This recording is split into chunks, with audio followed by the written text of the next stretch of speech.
Hello students, पुनः आपका स्वागत है सॉल्यूशन की बोर्ड बूस्टर सीरीज में। बेटा आज हम पुनः दो प्रश्न लेकर आपके सामने हैं और निश्चित रूप से ये प्रश्न बोर्ड एग्जाम के संभावित प्रश्न है बेटा। ठीक है, सबसे पहला प्रश्न है हमारा, राउल्ट नियम का गणितीय स्वरूप स्पष्ट कीजिए। देखिए राउल्ट नियम का गणितीय स्वरूप, ये प्रश्न बहुत महत्वपूर्ण है। लगभग 75 से 80% संभावित प्रश्न है ये बेटा। ठीक है, राउल्ट का नियम वाष्पशील द्रव विलयन हुआ जब अवाष्पशील ठोस को घोलते हैं किसी द्रव में, तब दोनों के लिए जाएगा। ठीक है ना, केवल क्या था राउल्ट नियम का गणितीय स्वरूप, तब आपको अवाष्पशील, जब हम किसी अवाष्पशील ठोस को मिलाते हैं किसी द्रव में, तब के नियम का हमको यहाँ पे वर्णन करना होता है। ठीक है, दूसरा क्वेश्चन है, वाष्प दाब में अपेक्षित अवनमन व विलय के आणविक द्रव्यमान में संबंध स्थापित कीजिए। ठीक है बेटा, इन दोनों प्रश्नों को आप जरूर देखेंगे। ठीक है, और प्लीज क्लास को लाइक जरूर करेंगे। ठीक है, दोस्तों में शेयर करेंगे, चैनल में नए तो सब्सक्राइब जरूर करेंगे बेटा। ठीक है, तो इसके पहले कल की क्लास में हम एक आपको, कल की क्लास में क्या हुआ था बेटा कि हमने आपको बताया था, क्वेश्चन था अपना कि 1 मोलर व 1 मोलर, ठीक है, 1 मोलर में कौन ज्यादा सांद्र होगा। ठीक है, तो उसके आंसर में धोखे से यहाँ पे अधिक लिखा गया था, उसे हमें कम करना है। ठीक है, इसका आंसर मैं फिर से आपको बता रहा हूं बेटा। ठीक है, 1 मोलर विलयन, 1 मोलर विलयन, क्योंकि यहाँ पे आयतन से संबंध होता है, आयतन द्रव्यमान से कम होता है। 1 मोलर विलयन का आयतन, ठीक है, 1 मोलर विलयन, ऐसा लिखे 1 मोलर विलयन में विलायक की मात्रा, ठीक है, 1 मोलर विलयन में विलायक की मात्रा, ठीक है, कम होने के कारण, धोखे पे अधिक हो गया था कल। ठीक है, आप यहां पर कम कर लेंगे उसको। ठीक है, 1 मोलर विलयन में विलायक की मात्रा कम होने के कारण, कम होने के कारण, या 1 मोलर विलयन, 1 मोलर विलयन से अधिक सांद्र होता है। ठीक है, यहां पर आप सुधार लेंगे बेटा, यहां पे कम कर लेंगे, वहां पे अधिक हो गया था। ठीक है, चलिए अब हम देखते हैं अपने इन प्रश्नों को। तो जो हमारे आज के प्रश्न हैं, ठीक, इन्हें हम देखते हैं। पहला प्रश्न, राउल्ट नियम का गणितीय स्वरूप स्पष्ट कीजिए। ठीक है बेटा, तो बहुत ही इंपॉर्टेंट प्रश्न है राउल्ट नियम। ठीक है, ये नियम क्या है? इस नियम के अनुसार क्या होता है बेटा, अवाष्पशील, ठीक है, ये नियम देखा था अवाष्पशील विलय के लिए। ठीक है, अवाष्पशील विलय युक्त, अवाष्पशील विलय युक्त विलयन में, ठीक है, अवाष्पशील विलय युक्त विलयन में विलायक का वाष्पदाब, विलायक का वाष्पदाब Pa, ठीक है, यदि हम विलायक के वाष्पदाब को Pa माने, विलायक का वाष्पदाब Pa विलायक के मोल प्रभाज, विलायक के मोल प्रभाज XA के समानुपाती होता है। ठीक है, ये नियम है। अवाष्पशील विलय युक्त विलयन में विलायक का वाष्पदाब Pa विलायक के मोल प्रभाज XA के समानुपाती होता है। ठीक है, अतः देखेंगे बेटा ये क्या हो जाएगा, pH प्रोपोर्शनल टू हो जाएगा XA के। ठीक है, या Pa जब बराबर आएगा तो स्थिरांक हम रखते हैं P0A इंटू XA, जहां P0A क्या है, शुद्ध विलायक का वाष्पदाब। ठीक है बेटा, जहां P0A शुद्ध विलायक का वाष्पदाब है। ठीक बेटा, अब देखिए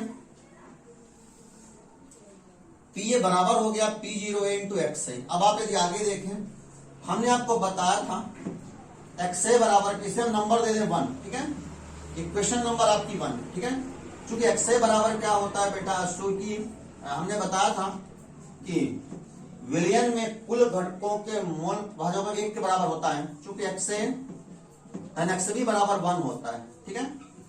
इसलिए XA बराबर क्या हो जाता है, 1 माइनस XB, ठीक है। अब XA की वैल्यू को इक्वेशन नंबर फर्स्ट में रखते हैं बेटा, ठीक है ना। XA का मान समीकरण 1 में रखने पर, ठीक है, जब आप रखेंगे तो क्या हो जाएगा, ये PA बराबर P0A, XA के स्थान पर क्या हो जाएगा, 1 माइनस XB, ठीक है, 1 माइनस XB, ठीक है। जब आपने गुणा किया तो PA बराबर PA, ठीक है, PA बराबर P0A का 1 में गुणा हुआ तो क्या P0A minus P0A into XB, ठीक है बेटा। अब हमने इसको पक्षांतरित किया, PA को हम लेंगे बराबर किस तरफ, ये हो गया P0A, ये हो गया बेटा P0A माइनस PA, ठीक है। P0 में घट गया P0A, अब बराबर इसको भी लेके बराबर को उस तरफ, ये प्लस में हो गया, ये हो गया P0A इंटू XB, ठीक है। अब हम लाए P0 को बराबर किस तरफ, तो भाग हो जाएगा, ठीक है। यहां पर लिख देता हूं, ऐसा हो जाएगा P0A minus PA upon P0A, ठीक है, इक्वल टू XB, ठीक। P0A minus PA upon P0A बराबर XB, यही जो है तो इसका गणितीय स्वरूप है, ठीक है। और यहां पर हम P0A माइनस PA को वाष्प दाब में आपेक्षिक अवनमन कहते हैं बेटा, ठीक है ना। जहां P0A माइनस PA वाष्प दाब में आपेक्षिक अवनमन, जहां वाष्प दाब में आपेक्षिक अवनमन है P0A माइनस PA, वह P0A minus PA upon P0A, जहां P0A माइनस PA वाष्प दाब में अवनमन केवल अवनमन कहलाता है, ठीक है। जहां P0A माइनस PA वाष्प दाब में अवनमन तथा P0A minus PA upon P0A वाष्प दाब में अवनमन कहलाता है, ठीक है। अब देखिए, इसे आप नोट करेंगे बेटा या स्क्रीनशॉट लेंगे, ठीक है। अब यहां पर क्या है कि इस नियम के आधार पर, इसके आधार पर राउट नियम की दूसरी डेफिनेशन दे सकते हैं बेटा, ठीक है ना। वाष्प दाब में आपेक्षिक अवनमन विलेय के मूल प्रभाव के बराबर होता है, क्योंकि सिद्ध करने के लिए बात है, सिद्ध कीजिए वाष्प दाब में आपेक्षिक अवनमन विलेय के मूल प्रभाव के बराबर होता है, ठीक है। अतः इसी स्पष्ट हो जाती है, ठीक है। अतः वाष्प दाब में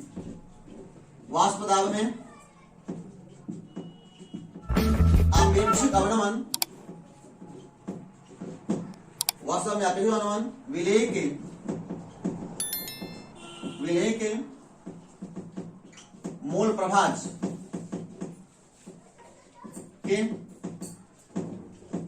बराबर होता है, ठीक है। इसीलिए वाष्प दाब में आपेक्षिक अवनमन एक अनुसंख्यक गुणधर्म भी है बेटा, ठीक है ना, चूंकि ये विलेय के मोलों की संख्या विलेय के मोल प्रभाज पर डिपेंड कर रहा है, ठीक है। तथा वाष्प दाब में आपेक्षिक अवनमन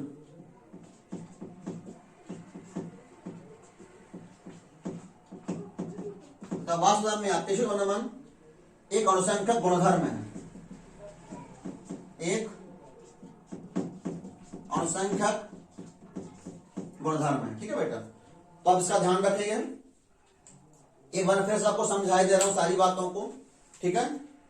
राउल्ट नियम ऊपर ही लिखा है, अवाष्पशील विलेय युक्त विलयन में विलायक का वाष्प दाब पीए, ठीक है, विलायक के मोल प्रभाव XA के समानुपाती होता है, अर्थात PA is proportional to XA या PA बराबर P0 XA, ठीक है ना, जहां P0 शुद्ध विलायक का वाष्प दाब है बेटा, ठीक है। अब हमने आपको बताया XA प्लस XB बराबर 1 होता है, इसलिए XA बराबर 1 माइनस XB, ठीक है।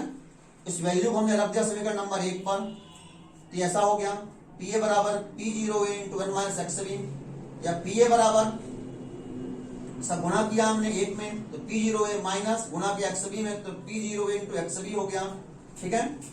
तो अब हमने पक्षांतरित किया, PA को हम लेके बराबर किस तरफ, तो P0A माइनस PA बराबर इसको लेके बराबर उस तरफ, ठीक है ना, तो बराबर P0A इंटू XB, ठीक है ना। अब फिर से लाए P0 को इधर, ठीक है, तब ऐसा हो गया भाग हो गया, ऐसा पहले गुणा था भाग हो गया, P0A minus P upon P0A equal to XB हो गया, ठीक है ना।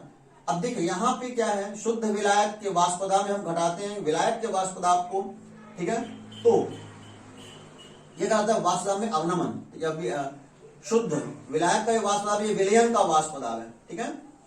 हाँ, विलयन का वाष्प दाब कम हो जाएगा शुद्ध विलायक के वाष्प दाब से, ठीक है ना, तो घटाने पर जो कमी आएगी वाष्प दाब में वो कहलाएगी बेटा वाष्प दाब में अवनमन, P0A माइनस PA वाष्प दाब में अवनमन कहलाता है। और जब हम शुद्ध विलायक के सापेक्ष गणना करते हैं वाष्प दाब में अवनमन की, तब वो कहलाता है वाष्प दाब में आपेक्षिक अवनमन, तो P0A माइनस PA अपन P0A वाष्प दाब में आपेक्षिक अवनमन कहलाता है बेटा, ठीक है ना। अतः इस बात को भी आप जानेगा, वाष्प दाब में आपेक्षिक अवनमन एक विलेय के मोल प्रभाज के बराबर होता है, ठीक है। यहाँ पर बात सिद्ध हो गई कि वाष्प दाब में आपेक्षिक अवनमन जो है XB माने विलेय का मोल प्रभाज, B माने विलेय मोल प्रभाज के बराबर होता है, तथा और इसी कारण से वाष्प दाब में आपेक्षिक अवनमन एक अणुसंख्यक गुणधर्म होता है बेटा, ठीक है। इसका आप ध्यान रखेंगे, बहुत ही इंपॉर्टेंट प्रश्न है बेटा, ठीक है ना। इसके अलावा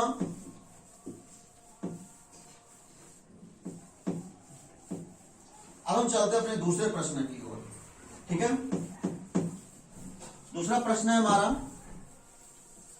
वाष्प दाब में आपेक्षिक अवनमन व विलेय के अणु द्रव्यमान में संबंध स्थापित कीजिए, ठीक है बेटा। हम दूसरे प्रश्न को देखें, इसके आंसर को हम देखते हैं, आंसर नंबर 2 को, ठीक है। वाष्प दाब में आपेक्षिक अवनमन का सूत्र पहले लिखते हैं, ठीक है। वाष्प दाब में आपेक्षिक अवनमन के सूत्र से, ठीक है बेटा, सूत्र लिखते हैं। सूत्र ऐसा है P0A minus PA upon P0A equal to XB, ठीक है, ऐसा सूत्र है, ठीक है। P0A minus PA upon P0A equal to XB, ठीक है। हम यहाँ पर XB की वैल्यू को रखते हैं, ठीक है ना। हमको पता है XB बराबर क्या होता है बेटा, क्योंकि XB बराबर होता है NB अपॉन Na धन NB, ठीक है। तो XB की वैल्यू को रख देते हैं, ठीक है, तब ऐसा हो जाता है P0A minus PA upon P0A equal to NB upon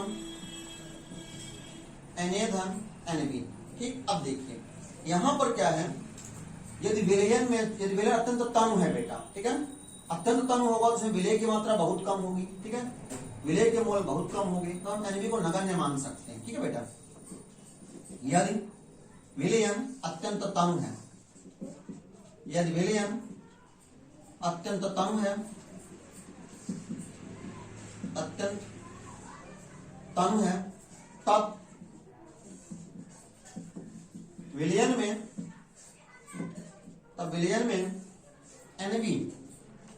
NB is more less than होगा Na के, ठीक है, NB बहुत कम होगा Na की तुलना में, ठीक है। तब विलयन में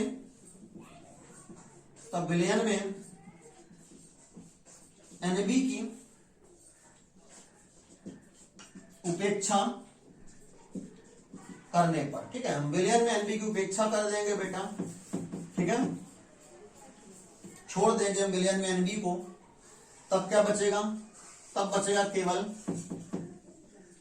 बचेगा केवल बेटा P0A minus PA upon P0A, ठीक है, equal to NB upon NA। ठीक, अब हमको NB NA की भी वैल्यू पता होती है, ठीक है, क्योंकि NB बराबर क्या होता है बेटा, WB अपॉन MB होता है, ठीक है ना। NA बराबर क्या होता है, WA अपॉन MA होता है, ठीक है ना। इन वैल्यू को हम रख देंगे, ठीक है, तब ऐसा हो जाएगा P0A minus PA upon P0A equal to NB की वैल्यू हमने रख दी WB अपॉन MB, NA की वैल्यू हमने रख दी WA अपॉन MA, ठीक है। या हम ऐसा भी लिख सकते हैं P0A minus PA upon P0A equal to WB, MA को ऊपर ले गए, WB इंटू MA, ठीक है, अपॉन MB, ठीक है बेटा, MB इंटू WA। अब हम ज्ञात क्या कर रहे हैं, विलेय के अर्धव्यवधान में संबंध, ठीक है, या अर्धव्यवधानी गणना का सूत्र, ठीक है, हमको MB से मतलब, ठीक है। तो MB बराबर क्या हो जाएगा, MB बराबर हो जाएगा बेटा P0A इंटू, सब गुणा हो जाएगा ऊपर, P0A into WB into MA upon P0A minus PA into WB, ठीक है। यही सूत्र होगा विलेय के आणविक द्रव्यमान की गणना का, ठीक है।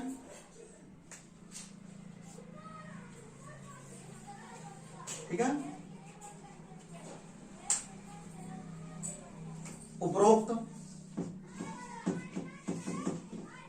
सूत्र के द्वारा विलेय के आणविक द्रव्यमान